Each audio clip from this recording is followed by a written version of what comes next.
Hello kids, this is Mr. Whistler with your video lesson of the day, and today we're going to be talking about the Boston Tea Party, which happened in 1773. Our first word is Tea Act of 1773, and I apologize today, they're going to be kind of long. The Tea Act, the official was the East India Company could sell its tea in the colonies without paying taxes on it. This was a law that Parliament passed to try to save a company that sold tea that was going out of business. The East India Company could sell their tea cheaper because they didn't have to pay taxes to the British government. The colonial tea merchants were mad because they had to pay the tax on tea, which made their tea more expensive, and since it cost more, nobody would buy it. Our second word is the Coercive Acts. The colonists like to call them the Intolerable Acts. But basically, they were very harsh laws intended to punish the people of Massachusetts for their resistance against the Tea Act. 8th grade. Laws passed to punish the people of Boston for the Boston Tea Party. And the SIG. These things further united the colonies and made them feel like their rights as Englishmen were being violated. Crisis over tea. Now, some of the colonists felt like the British colonial policy of the taxes were a conspiracy against liberty. And this seemed to be confirmed in 1773 when they passed the Tea Act of 1773. The colonists had been trying forever to try to get these taxes repealed. Then all of a sudden they pass a law that says a British company doesn't have to pay taxes. Are you kidding me? They're going to go ballistic over this one. So the British East India Company was in ruin. They were ready to go out of business. And they had a lot of employees working for them. And the British government did not want this company to go out of business because too many people would be out of work. So they tried to help them. So, to save the company, they passed the Tea Act of 1773, which let them ship the tea to the colonies without paying the taxes every other tea company had to pay. They also got to bypass colonial merchants and sell directly to shopkeepers. This made their tea unfairly cheaper than any other tea in the colonies and gave them a huge advantage. Colonial merchants, of course, called for boycotts, and people in the big cities like Boston, Philadelphia, New York, they had meetings to try to figure out what to do about this, and they ended up vowing to stop the British East India Company ships from unloading the tea in their cities. So the women got involved with the Daughters of Liberty. They issued pamphlets which encouraged people to stop drinking tea. One quote from the pamphlet: "Rather than part with our liberty, we'll part with our tea." Now, this is interesting because this is why we don't drink tea in the United States. Most of the people in the morning when they get up, they have their coffee. Well, back in 1773, thanks to the Daughters of Liberty in part, we stopped drinking tea, and we haven't drunk it ever since. So think about it. Do your parents drink tea in the morning or coffee? Most of them will probably drink coffee. Parliament ignored warnings that another crisis was coming, and they made plans to send 4 big shipments of tea to 4 different cities: Charlestown, Philadelphia, New York, and Boston. Now, in New York and Philadelphia, when the ships got there, they turned them around. So, mission accomplished, the tea did not get sold in those 2 cities. When the tea ships came to Charlestown, they refused to turn back, so they took their tea, confiscated it, and locked it in a warehouse, which made them unable to sell the tea there as well.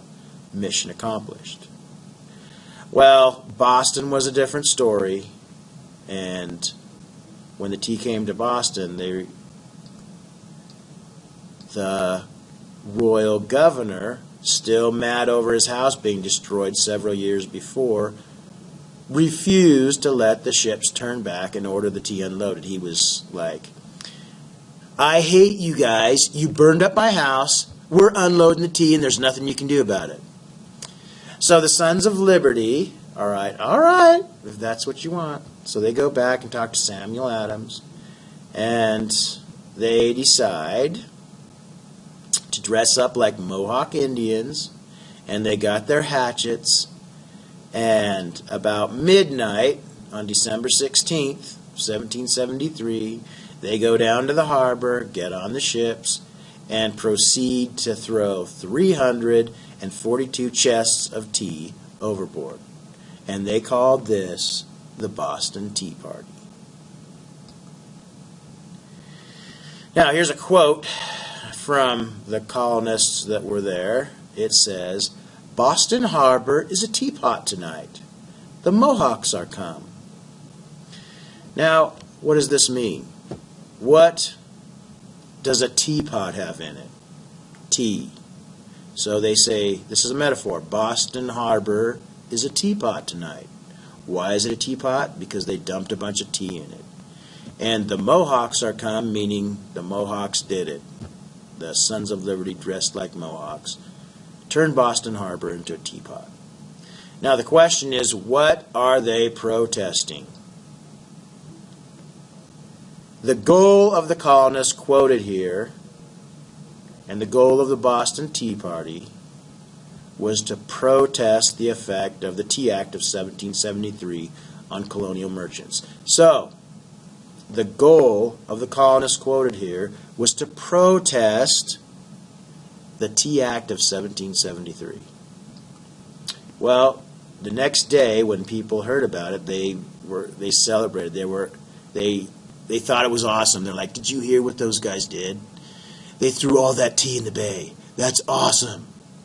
So word spread throughout the colonies, and everybody was all excited about what the Sons of Liberty had done. Still, even though all this stuff was happening, there was still no talk of becoming free or independent. They still thought of themselves as Englishmen. They still thought of themselves as part of the British Empire. All right, as you can imagine, the reaction was a little bit different in England. The King and Parliament were completely beyond themselves with anger. They were mad. The King even said, we must master them or totally leave them alone.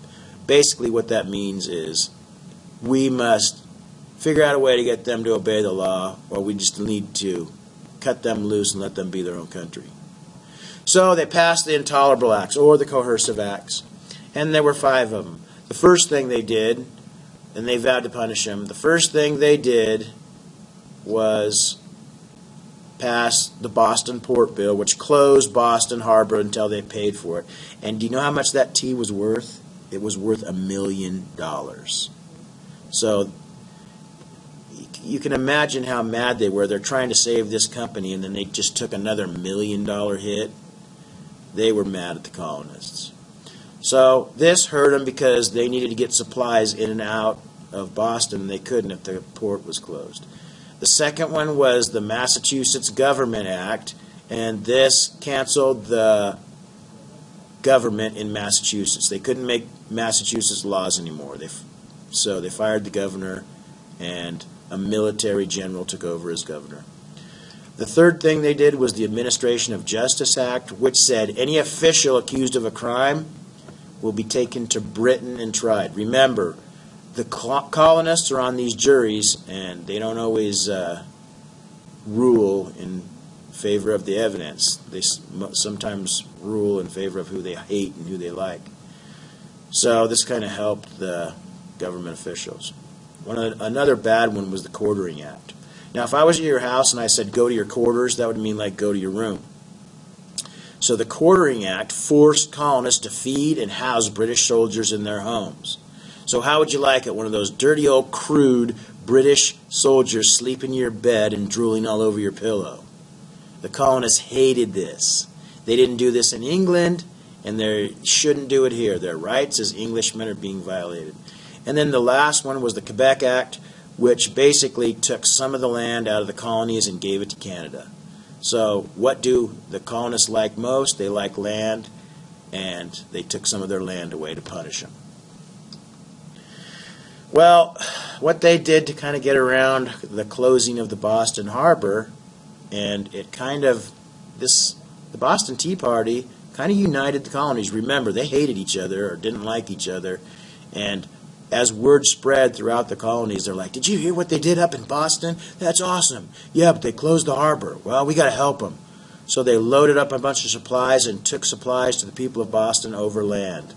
Now, this was great for the colonies because they were starting to come together, and they would not be able to defeat the British individually as colonies. They were going to have to band together because the English had the strongest army in the world, and all we had over here were militia. So, it violated their rights as Englishmen, no quartering of the troops in England, no standing army in peacetime without citizens' consent in England, and they're doing all this over here. So that's it today, kids. So get your note taker done and complete your evidence questions. I'd also like you to write the story of the Boston Tea Party and do a comic strip illustrating it. Thanks, and have a good day.